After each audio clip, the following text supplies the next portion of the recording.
नमस्कार दोस्तों, मैं हूं वंदना भारती और आप देख रहे हैं कमोडिटी इनसाइट्स। आज है 8 ऑफ दिसंबर और इस हफ्ते काफ़ी क्रूशियल मूव आ सकती है कमोडिटीज़, इक्विटी और किसी भी एसेट क्लास पे, क्योंकि काफ़ी इंपॉर्टेंट इवेंट यहाँ पे है। फेड का इंटरेस्ट रेट मीटिंग शेड्यूल है और इससे पहले यहाँ पे वोलेटिलिटी देखने को मिल रही है।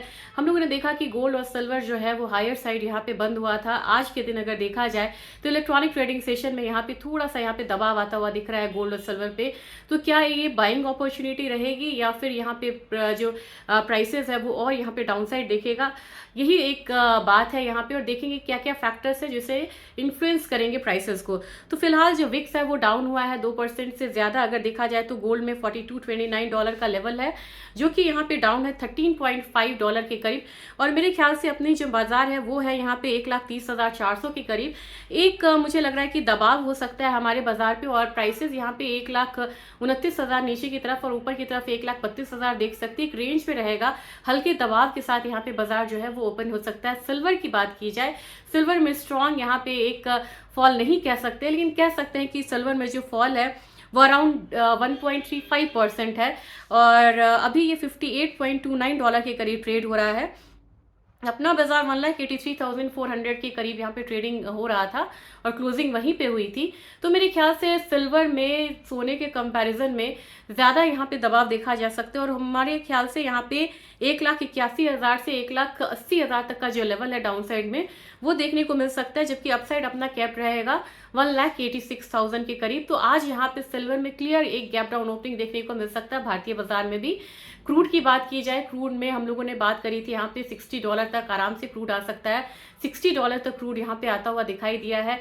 आज एक दायरे में है कारोबार, क्योंकि यूक्रेन बार बार रशिया के जो एनर्जी इंफ्रास्ट्रक्चर है उस पर यहाँ पे स्ट्राइक कर रहा है, और साथ में फेड की यहाँ पे मीटिंग भी है। इंटरेस्टेड कट की बात है तो कमोडिटी में एक बाइंग आती है।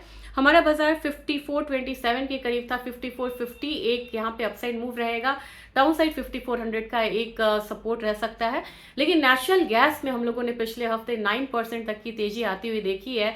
तो नेचुरल गैस से अब यहाँ पे थोड़ी सी बिक वाली, इसे हम प्रॉफिट बुकिंग कह सकते हैं, हल्का दबाव देखा जा रहा है। 3% से ज्यादा का फॉल है।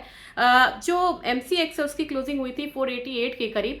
मुझे लग रहा है कि आज के दिन में 3% के हिसाब से करीब करीब आपको 10-12 रुपए तक का एक फॉल जो है डाउन साइड में दिखाएगा। लेकिन अगेन प्राइसेस जो है वो ऊपर की तरफ आ सकता है। तो स्टार्टिंग में तो आपको यहाँ पे मार्केट को नॉर्मलाइज होने देना होगा, और कहीं ना कहीं आपको अगर 470-465 मिल रहा है तो अगेन अच्छा एक लेवल रहेगा जहां एक्यूमुलेशन किया जा सकता है। बेस मेटल काउंटर की बात की जाए, बेस मेटल काउंटर में काफ़ी ज़्यादा हम लोगों ने रिकॉर्ड हाई आता हुआ देखा है। कॉपर में खुलते ही एक दबाव तो हो सकता है, लेकिन यहाँ पे इस कमोडिटी में कोई बड़ी कमजोरी लगी नहीं रही है। यहाँ पे फिर से बाइंग ही आ सकती है। जिंक में भी एक हल्का दबाव रहेगा, जबकि एल्यूमिनियम क्रूड की वजह से एक अपर साइड जो है वो देखता हुआ नजर आएगा। तो 281 यहाँ पे एल्यूमिनियम को लेके चल सकते हैं। अगर ट्रिगर की बात की जाए तो जापान का GDP डेटा आ चुका है, निगेटिव है, और निगेटिव डेटा की वजह से येन पे इसका इम्पैक्ट आएगा। और मुझे लग रहा है कि फाइनली गोल्ड को एक जो अपसाइड मूव है वो देखने को मिलेगा। तो ये आपको ध्यान में रख के ट्रेड करना होगा कि बेस मेटल में मिला जुला रुख रहेगा। क्रूड में इनिशियली एक फॉल आके फिर बाइंग आ सकती है, जबकि नेचुरल गैस में गैप डाउन होगा, सिल्वर में गैप डाउन होगा। गैप अगर देखा जाए गैप डाउन तो आपको गोल्ड में भी होगा, थोड़ा सा कम यहाँ पे हो सकता है। तो मिड डे एडिशन में बात करेंगे और डिटेल में। फिलहाल इसी तैयारी के साथ आप ट्रेडिंग करें तो बढ़िया रहेगा। Thank you.